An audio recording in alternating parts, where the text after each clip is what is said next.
Hi, I'm Ula, and this is a tutorial on working with natural furs. Working with natural furs can be a little intimidating for some people at first, but hopefully after this quick tutorial, some of the anxiety that many people feel will be alleviated. Let's start with the tools you need. A sharp knife. I use an X-Acto, but a box cutter, a razor blade, anything like that will work. A triangular leather needle. It's got a very pointy end and is blade shaped. You need strong thread. If they're thicker furs, I use waxed linen. Today I'm going to be working on rabbit hide, so I'm using a silk buttonhole thread. Binder clips.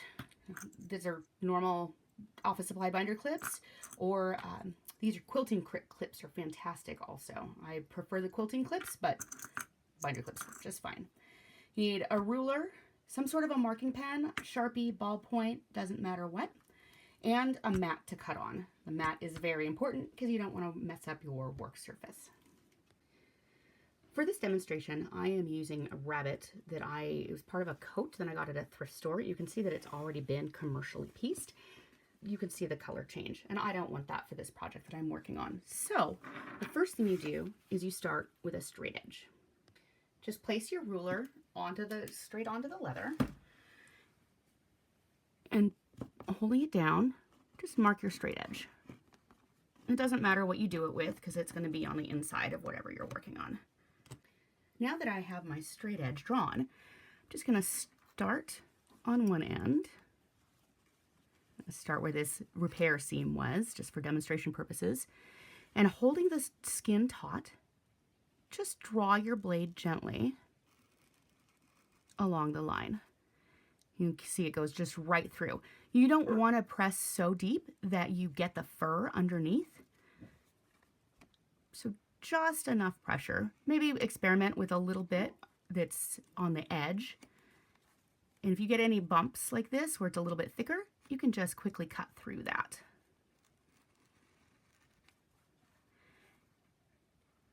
I often just cut right along the edge of the ruler itself and don't mark the line because I've been doing this long enough. So to do that, it's the exact same thing. You just don't mark the line and you just draw down. And we're just to the end. Now the ruler's tangled up.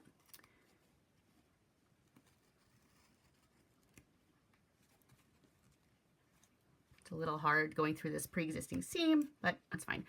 And you'll see that there's a little bit of fluff. There's always a little bit of fluff. However, if you were to do this with scissors, you would have twice as much fluff. So be prepared to have fur all over your work surface and your clothes. Now that you have your straight edges, you need to get the nap of the fur going in the same direction. You'll see this one is going that way, and that's going to go that way. So we need to flip one of them around. And I prefer, this looks better this way. You can do a little bit of futzing to see what looks better for your project. Get them back in the frame a little bit. There you go. So now all the fur is going the right direction. You're just going to put them fur sides together, just like you would with sewing with fabric. And starting at one end, we are going to get all the fur snug down into the seam and place our clips I usually do about maybe 3 inches apart. Kind of depends on the material, the fur that I'm working with, and how much I think it's going to be slippery and woodgy. Woodgy is a technical term, by the way. So just keep getting that fur back in as best you can, going the direction of the fur. And another clip. And you'll see that there's still just fluff going in the air. Not much you can do about that, so be prepared.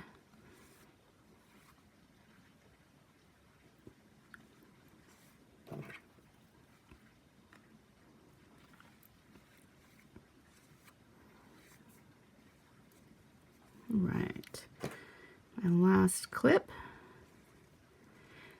Sometimes on longer runs like this, I also put a mark just with my marking pen midway between clips. Move that over a little bit. They're not quite evenly spaced, but it doesn't matter. I'll put a little mark on both sides.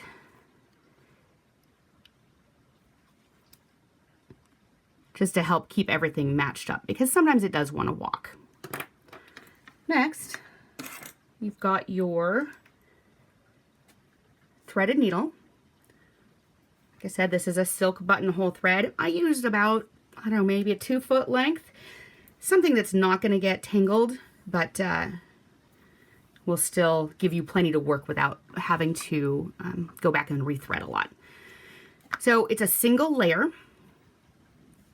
Double layers get too thick. And using your leather needle, start with from the back side, and you're going to go in. You're about an 1/8 of an inch down and an 1/8 of an inch from the edge. So I don't knot my thread. I find that a knot will pull through the leather over time.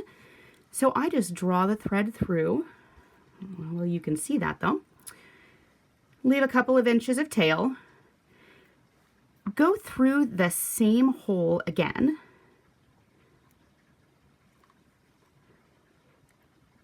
Gently, there we go. Making sure that you don't pierce your original thread. It takes a couple, a little bit to get the hang of it, but once you got the hang of it, it's pretty easy to do. Pull the thread taut.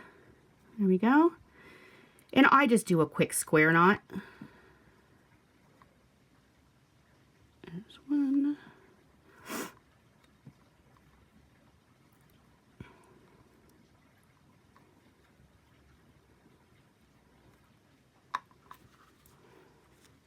There we go.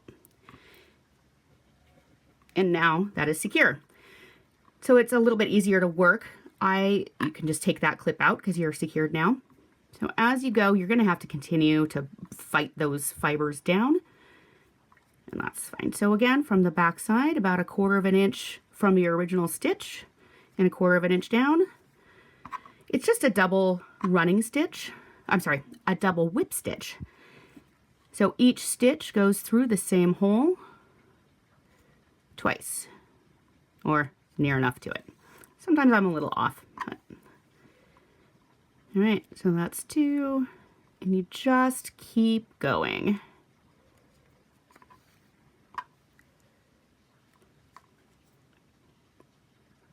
I'm doing it at a slightly weird angle because of the camera in my way, which is why these stitches are a little bit funky looking. But through the magic of video, we are going to fast forward to the whole run being done. Okay, we are to the final stitch here. And you're just going to do the same thing to close it off. So you take your final stitch, run it through twice.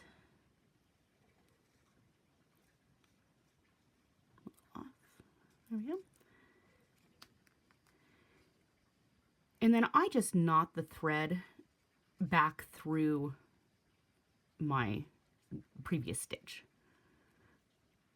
Let's do a couple of knots on itself, and that'll keep it, well, that didn't work. That will keep it from pulling through,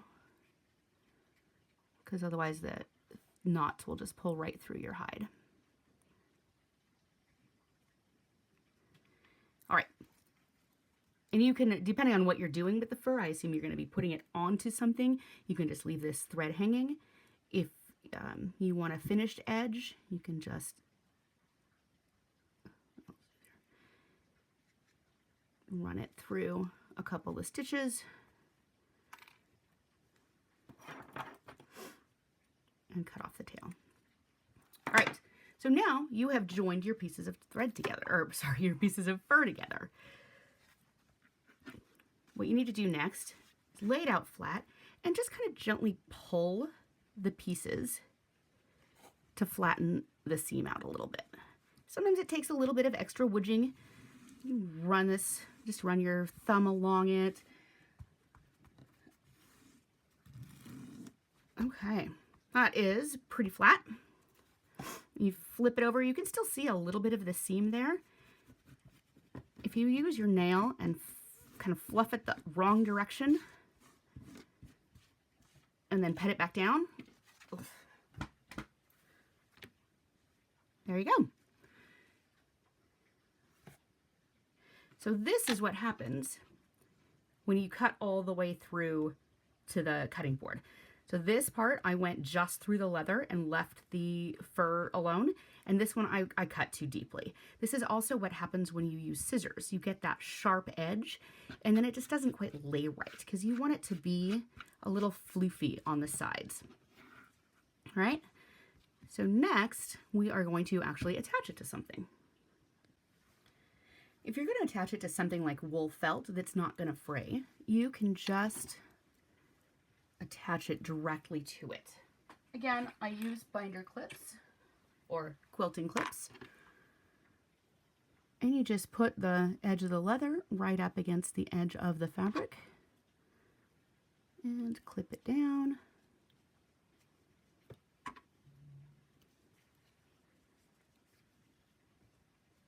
There we go.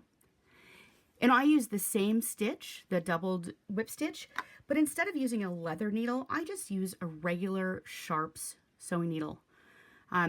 With rabbit fur, this will go right through the single layer of rabbit hide.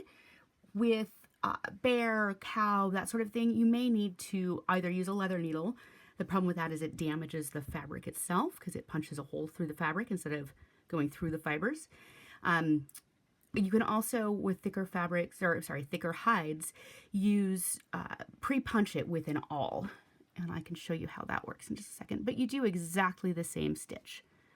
So about 1/4 of an inch from the edge. And you do the doubled whip stitch. It's exactly the same. You're going to get these little things of fluff. It just is part of the nature of what you're doing with. Again, just do a squared off granny knot. I'm not going to finish this seam because this is not the project that it is intended for. So I'm just going to take that out. Now, if you are you're putting it onto a fabric that will fray, use exactly the same techniques, but you just fold that under. This is there, you can do, I usually do about 1/2 inch because that's all my seam allowances are 1/2 inch. Get that actually into the frame so you can see it. So if this fabric were to fray, it was a thinner fabric, roll it under and use the exact same process. Now you never need to roll under the fur. Because the hide, the fur, it's never going to fray. That is just what it is. If you do fold it under, over time, that edge will get really stiff and hard, and it just kind of makes a weird lump in there. It's not so bad with rabbit fur, but I recently took apart a coat that someone else made that had bear fur on it that had been rolled under, and it's just got this ledge that I'm probably going to have to steam to get out. So that is applying the fur to whatever your garment is. I use fur bits to trim coats, to trim mittens. I do a lot of hand felted mittens. So those are the basics of working with fur. And that is my basic tutorial on working with fur. If you have any questions or feedback, love to hear from you. You can find me on Facebook at Ula Paulson. That's ULA P's and Peter, AULSEN, or you can email me at ula1066@gmail.com. Thanks.